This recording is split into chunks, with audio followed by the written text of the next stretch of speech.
जय श्री कृष्णा, जय श्री राम, राधे राधे। श्री जी चैनल में आप सभी श्रोताओं और सखियों का हार्दिक अभिनंदन है।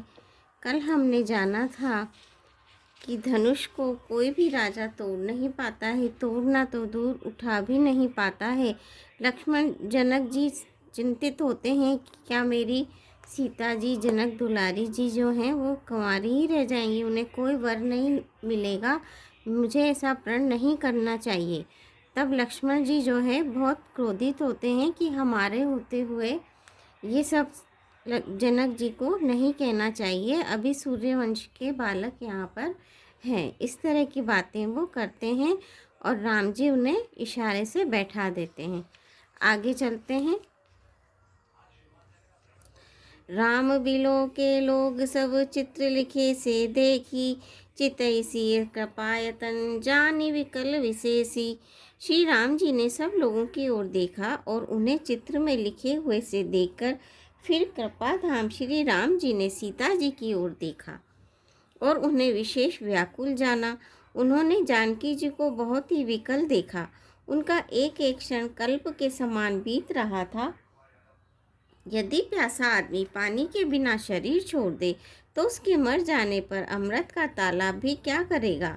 सारी खेती के सूख जाने पर वर्षा किस काम की। समय बीत जाने पर फिर पछताने से क्या लाभ। जी में ऐसा समझकर श्री राम जी ने जानकी जी की ओर देखा और उनका विशेष प्रेम लख कर वे पुलकित हो गए। मन ही मन उन्होंने गुरु को प्रणाम किया और बड़ी फुर्ती से धनुष को उठा लिया, एकदम से उठा लिया। जब उसे हाथ में लिया तब वह धनुष बिजली की तरह चमका और फिर आकाश में मंडल जैसा मंडलाकार हो गया। लेते चढ़ाते और जोर से खींचते हुए किसी ने नहीं लखा, अर्थात ये तीनों काम इतनी फुर्ती से हुए कि धनुष को कब उठाया, कब चढ़ाया, कब खींचा, इसका किसी को पता ही नहीं लगा। सबने श्री राम जी को धनुष खींचे खड़े देखा। उसी क्षण श्री राम जी ने धनुष को बीच से तोड़ डाला। भयंकर कठोर ध्वनि से सब लोग भर गए। घोर कठोर शब्द से सब लोग भर गए। सूर्य के घोड़े मार्ग छोड़कर चलने लगे, दिग्गज चिघाड़ने लगे, धरती डोलने लगी, शेष वराह और कच्छप कलमला उठे। देवता, राक्षस और मुनि कानों पर हाथ रखकर सब व्याकुल होकर विचारने लगे। तुलसीदास जी कहते हैं, जब सबको निश्चय हो गया कि श्री राम जी ने धनुष को तोड़ डाला तब सब श्री राम जी की जय बोलने लगे। शिव जी का धनुष जहाज है और श्री रामचंद्र जी की भुजाओं का बल समुद्र है। धनुष टूटने से सारा समाज डूब गया जो मोहवश पहले इस जहाज पर चढ़ा था, जिसका वर्णन ऊपर आया है। प्रभु ने धनुष के दोनों टुकड़े पृथ्वी पर डाल दिए। यह देखकर सब लोग सुखी हुए। विश्वामित्र रूपी पवित्र समुद्र में, जिसमें प्रेम रूपी सुंदर अथाह जल भरा है, राम रूपी पूर्ण चंद्र को देखकर पुलकावली रूपी भारी लहरें बढ़ने लगी।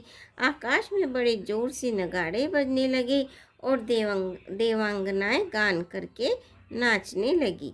ब्रह्मा आदि देवता, सिद्ध और मुनीश्वर लोग प्रभु की प्रशंसा कर रहे हैं और आशीर्वाद दे रहे हैं। वे रंग बिरंगे फूल और मालाएं बरसा रहे हैं। किन्नर लोग रसीले गीत गा रहे हैं। सारे ब्रह्मांड में जय जयकार की ध्वनि छा गई, जिसमें धनुष टूटने की ध्वनि जान ही नहीं पड़ती। जहाँ तहाँ स्त्री पुरुष प्रसन्न होकर कह रहे हैं कि श्री रामचंद्र जी ने शिव जी के भारी धनुष को तोड़ डाला। धीर बुद्धि वाले भाट, मागध और सूत लोग विरुदावली कीर्ति का बखान कर रहे हैं। सब लोग घोड़े, हाथी, धनमणि और वस्त्र निछावर कर रहे हैं। झांझ, मृदंग, शंख, शहनाई, मेरी, भेरी, ढोल और सुहावने नगाड़े आदि बहुत प्रकार के सुंदर बाजे बज रहे हैं। जहाँ तहाँ युवतियाँ मंगल गीत गा रही हैं, नाच रही हैं। सखियों सहित रानी अत्यंत हर्षित हुई, मानो सूखते हुए धान पर पानी पड़ गया है। जनक जी ने सोच त्याग कर सुख प्राप्त किया, मानो तैरते तैरते थके हुए पुरुष ने था पा ली हो। धनुष टूट जाने पर राजा लोग ऐसे श्रीहीन निस्तेज हो गए जैसे दिन में दीपक की शोभा जाती रहती है। सीता जी का सुख किस प्रकार वर्णन किया जाए, जैसे तात की स्वाति का जल पा गई हो।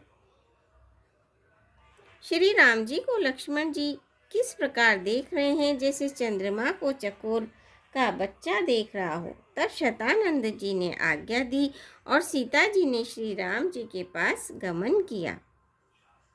साथ में सुंदर चतुर सखियां मंगलाचार के गीत गा रही हैं। सीता जी बाल हंसनी की चाल चली, उनके अंगों में अपार शोभा है। सखियों के बीच में सीता जी कैसी शोभित हो रही हैं, जैसे बहुत सी छवियों के बीच में महाछवि हो।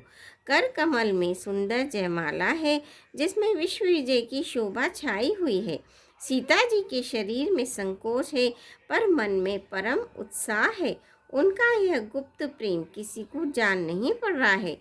समीप जाकर श्री राम जी की शोभा देखकर राजकुमारी सीता जी चित्र में लिखी सी रह गई।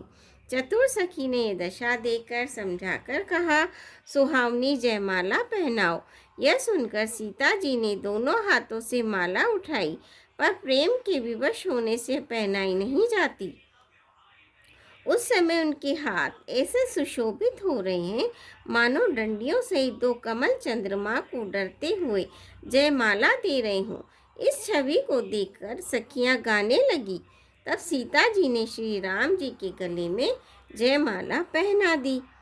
रघुबर उर जयमाल देखी, देव बरि सही सुमन। सकुचे सकल भुआल जनु, बिलो की रवि कुमुदगन। सियापति रामचंद्र की जय, पवन पुत्र हनुमान की जय। मंगल भवनीय मंगल हारी, दबौ सुदशरथ अजर बिहारी। दीन दयाल विरद संभारी, हरौ नाथ मम संकट भारी। श्रोताओं, आज के लिए बस इतना ही। कल आपसे फिर भेंट होगी। धन्यवाद।